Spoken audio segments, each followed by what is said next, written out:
Well, hello everyone. Welcome back. Today I have a special guest here with us. His name is Jake Atwood. He's a friend of mine, so this makes it more dear to me as well. We've known each other for a few years. He's helped me out a lot, and he's tremendous. And he helps out a lot of business owners as well. And I'm super excited to have him. And I can't. I've been waiting all week. I couldn't wait to get him on here. And Jake, say hello to everyone. Hey, Tony, thanks for having me. It's a pleasure as always, man. Awesome. Well, welcome to the Tony Shap Show.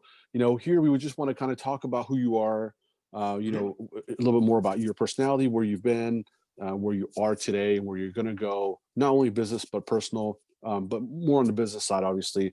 And, I can't wait for people to hear about your story. So we'll start with the famous one word open. I usually kick it off. So what is a one word open for you right now, Jake? I'd say belief. I'm just feeling a renewed sense of belief in the mission, in my personal mission, the mission for the company. I think with all the crazy times right now, it's easy to kind of like get discouraged, lose your path, maybe lose your mission, and just be scrambling to try to stay alive. And it's time to get back to business. Definitely. Yeah, especially with COVID and everything going on. Mhm. Business, will never be the same. Yeah, So talk to us about your business, how you got started and what it's all about, and yeah. as high level and as detailed as you like to get so people have a better understanding. Yeah, it's a bit of a different path than I'm sure other people have talked to you about. Mine was an accident. I mean, I was a consultant, about 2006, 2007. I was a sales consultant, sales coach. And, the challenge I had is as a person on the road all the time doing keynote speeches and things like that, I never had time to prospect. And I think a lot of folks out there can relate to that. We're so busy taking care of the business and everything else. We don't have time to make the calls, send emails. One thing I was seeing working well for me was this idea of cold emailing, where I could write up a really well-crafted email, click send, and after doing it a few times, finally get a response back and lock down appointments. But it was all a manual process. I was doing this out of Outlook one at a time. And so I was actually out there looking for a tool I could use that would connect to my Outlook account that would send these emails so it still looked like it came from me. And I was really kind of surprised that there was nothing out there. And so I thought, well, I'll just build this for me and maybe some of my clients want to use it as well. And I hired this 22-year-old developer living in his mom's basement. And on a shoestring budget, he built me the first version of BuzzBuilder. It actually landed me a huge payroll client in town here. And I'm doing a workshop for them, and the VP of sales gets up on stage and says, "No, the reason Jake is here is because of one word: persistence. This guy emailed me and emailed me and emailed me and just wouldn't let me go until I had a conversation with him."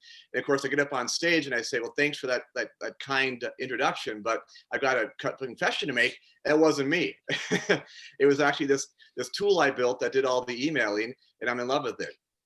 And so after the Uh, workshop, they cornered me and said, "What's this tool? How do we get our hands on it?" And they actually funded the build out of an enterprise version that I could then release to other companies and so forth. And there we have it.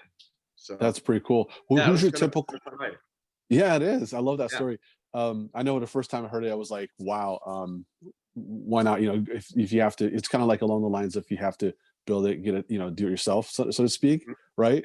But this is a perfect story of that. And I know you're super successful with it as well. Who's your typical client size and how do you help them?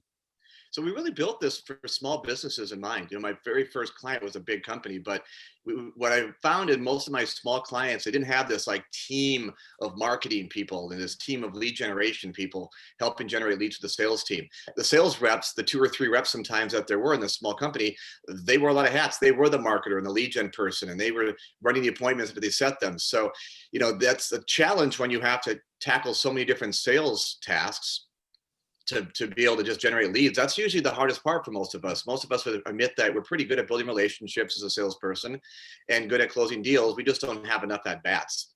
And so I kind of set up on a mission saying, I'm going to help small businesses compete against these larger competitors of theirs that have way more resources than they do, if we can just solve the problem of helping them reach more potential buyers. That's awesome.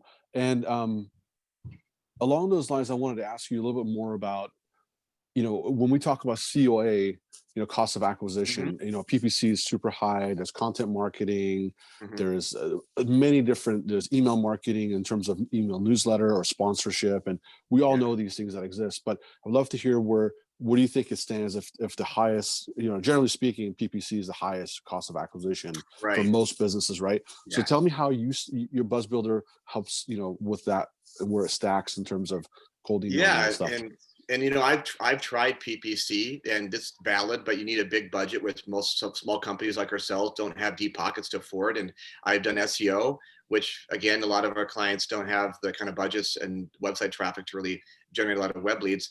The reason I chose email marketing is because I read a report about 10 years ago that still stands up and holds true today, which was a report by a marketing association called Marketing Sherpa, and they found that email marketing had the highest ROI, the lowest cost per acquisition, and highest success rate of any approach out there, including cold calling, SEO, content marketing, PPC, offline advertising, all of the above. And they all have their place, man.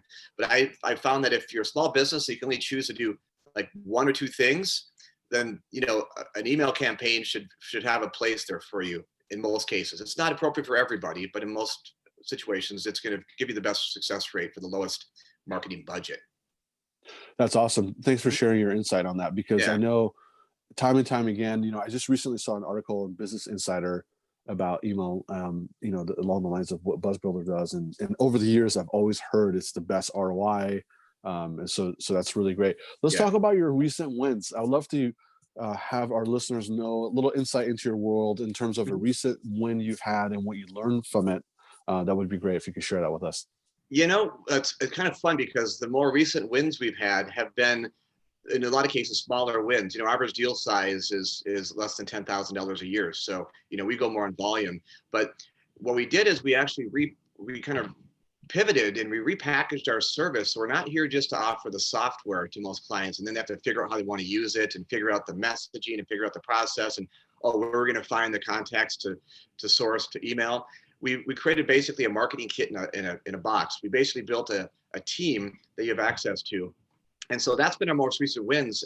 I really wasn't sure how clients would respond to this. We put some feelers out there and got some really positive feedback from people, but I just went all in on it. And we built this package program where we'll provide the lead list. We'll source them from LinkedIn. We'll build the messaging for you, do all the copywriting. We'll launch the campaigns for you and set them up. And all you do is basically just check your inbox once a day for leads. And it's been a slam dunk. And, without COVID, I don't think I ever would have come up with that as a way to keep the business moving ahead. So sometimes you think about, some of these, the pandemic in a way can be a blessing because it forces you to get outside your comfort zone, man, and just get creative and pivot the business and come up with new ways to win and new ways to help clients that are having problems too. So true. On my previous podcast, I was talking to another business leader like yourself, and we're talking about how, there's pluses and minuses, right? With COVID is bad and good. And then we went into how there is good and you can always find good in something. But then we said, wait a second, no, it's about solutions, right? You find a solution as an entrepreneur, as a leader. So you're right on point with that. So talk to us about failures. I know failures are something that's a sore subject for a lot of us and people who like to push it sweep it under the rug. But we learn from failures and that's what makes us successful. So could you share with our audience a little bit more along the lines of what recent failure you had and what you learned from it? That would be great. Yeah, just to give you guys out there a heads up, for the longest time, I had a fear of failure. I was afraid of making a bad decision and I'd look like an idiot or I'd lose a lot of money. And then I started reading books and watching podcasts, watching interviews with one successful person after another. And they all had one common thread, one common trait. They all had failed miserably on countless occasions and then just didn't let it bother them. They just kept going and they didn't really care about it. They didn't let it, drag them down. So I kind of took on that mindset. And I've had lots of failures over the years. You can't, I think, grow a business unless you're willing to take some risks. And, there's some good decisions I've made and some not good decisions I've made that have cost me a lot of money. One of them, I think, what I learned is when I started BuzzBuilder, I built it with a very specific set of needs in mind, right? It was to solve a problem that was persisting with me and a lot of my clients. And so it was really built with the customer in mind. It was very customer centric. And then about 5 years later, I had this bright idea for how, I could come up with a way to leverage social media with salespeople where we could do like social listening and like marketers would do. We can find people having conversations that might be relevant to the rep and then they could follow up.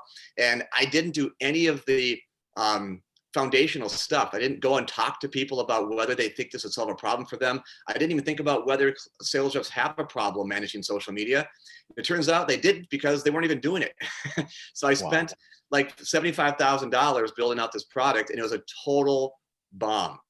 Mm. And I tried for a good year to make it work. I finally just bailed on it and said, enough money has been lost, move on. And, you know, if the phrase, if you build it, they will come, only works in the movie Field of Dreams. So true. That's not how you should roll out a product. Yeah, exactly right. Wishful thinking. I mean, Yeah. not to, yeah, totally. But thanks for sharing that with us. Talk to us about expenses. What is your biggest business expense as of today? Well, developers ain't cheap. And, I mean, it's a hard expense. I'd say it is just development costs. And I think early on, my biggest expense was my lack of knowledge. I didn't come from the software background, so I didn't know what I didn't know.